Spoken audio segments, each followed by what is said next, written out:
आपकी अंतिम इच्छा हो और आपको राधा रानी से मांगना हो तो आप क्या मांगे? हमारी अंतिम इच्छा हो गई, प्यारे जो हमारे मिल गए। अब उनकी अंतिम इच्छा हम पूरी करने के लिए हम अपनी अंतिम इच्छा थोड़ी, जीवन के अंतिम पड़ाव पर पहुंच रहे, तो ये उन्हीं की तो बल से सेवा हो रही, वही सेवा करवा रही है, उनकी अंतिम इच्छा है। तो अगर हमसे श्री जी पूछे कि तुम्हारी अंतिम इच्छा क्या है, तो हम पूछेंगे आपकी अंतिम इच्छा क्या है। इस शरीर का अंतिम होने जा रहा है, अब इससे आखिरी सेवा क्या लेना चाहते? भगवत प्राप्ति के बाद भी कुछ चाहते हैं? हम कह रहे घड़ी का सेल है चलो, अब इस घड़ी की ताकत है कि सेकंड घुमा सके। सेल बात है देहाभिमान, देहाभिमान। अब जब तक साधना नहीं करोगे तो भाषा हमारी कैसे?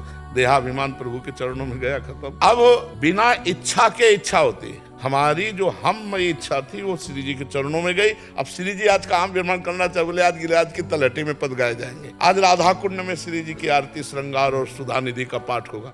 ये हमारी इच्छा थोड़ी है, ये हमारी श्री जी की इच्छा। आज वहां बैठ करके शोभा विस्तार सुख प्रदान करना चाहती है, अब इच्छा नहीं।